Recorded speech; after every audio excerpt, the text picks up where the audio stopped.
Hey, hi, it's Pinky Nightwalker here. Just want to do a quick update or add on to the previous video I made about this Glock. This is the Glock 17 MOS Gen 5 that I presented to you.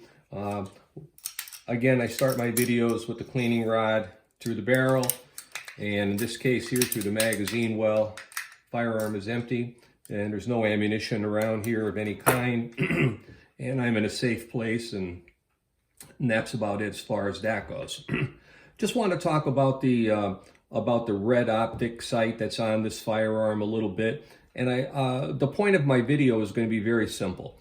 You know, taking a look at these red dot sights, I was very skeptical of them a while ago, but my eyesight isn't the best. I do wear glasses, and sometimes it's very difficult for me to pick up the iron sights on the gun that they come with.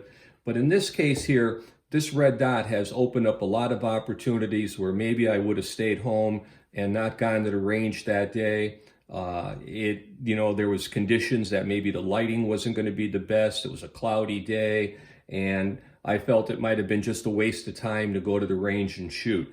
But this gave me an opportunity. I picked out a Vortex Venom sight system, and I'm not plugging for them. I didn't get a deal on this. I purchased it myself a few years ago.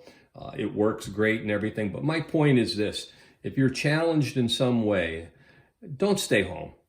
Get one of these, maybe not something as expensive as this, and get it on the right kind of firearm. There's different kind of mounts. This particular gun is a Glock. It's the MOS system. It has a way with the adapter plates and the cut on the slide to attach things like this, but you don't have to go that far.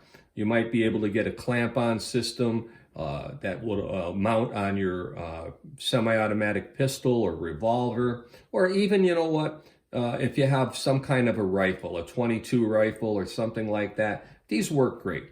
And my point is, when there's a couple things to look for when you're getting them. First of all, of course, cost is going to be a factor. How much do you have in your wallet? But you can read online about a lot of these, and people have tested them and spent a lot of time with them and give you their overall opinion of them.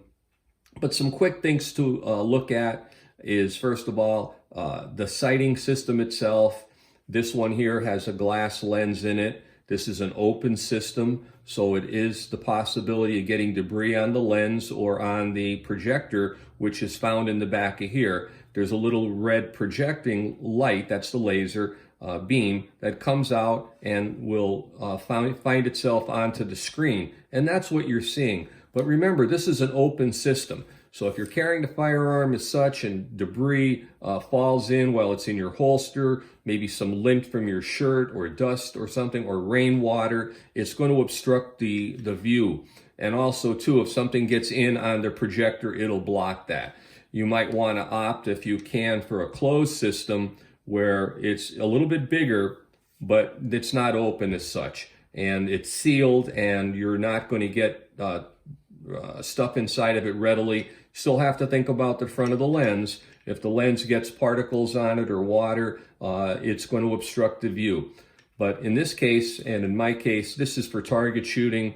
I set up my time at the range. I'm not out there in a torrential downpour. I'm not thinking tactical. I'm not thinking that this is something that I'm going to defend myself with. I have other firearms, other choices, and this is just simply to go out and have some fun on a day that I would stay home. So this one here, I can say I've had it for 3 years, probably 1,000, 1,500, maybe more rounds, don't count. It's been on different pistols.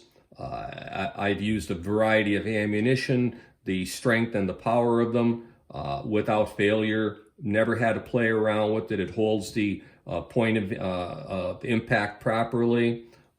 In one thing, the battery, if you're looking at these things, take note.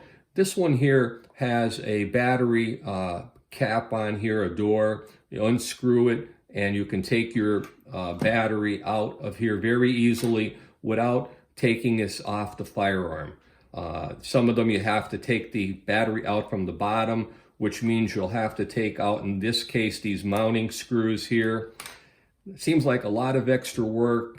Today, everybody's about maximizing efficiency. It doesn't seem to be an efficient system to me.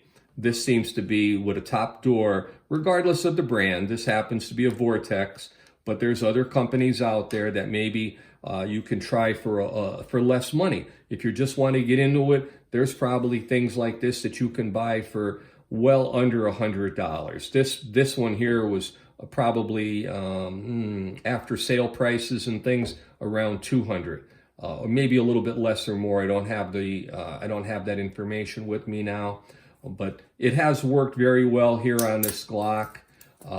It's just a great platform, and it opens up more opportunities for me, and I hope it will for you. So, and you don't have to, like, again, I'm going to stress, you don't have to be that tactical type of shooter to really enjoy this. Just get out and enjoy the shooting sports, whether it be on a pistol, a revolver, a single shot, a handgun or something like that, or a rifle. Get out there and shoot, have some fun with it, and be safe, of course. Know what your target is, what's behind it. Again, I'm not advocating for a second to shoot in the darkness or things like that. This is just in situations where you might need a little bit of a better way to see the sighting arrangement on the gun and alignment and the target, and this helps. This is a non-magnification thing also, by the way. This is just a single lens that you look through as though you're looking out of a window. There are ones that you can get that do have things on them to amplify and magnify, but in this case, no.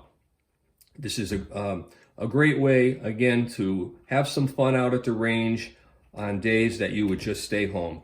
So again, Pinky says have some fun, be safe out there shooting, and I'll talk to you soon.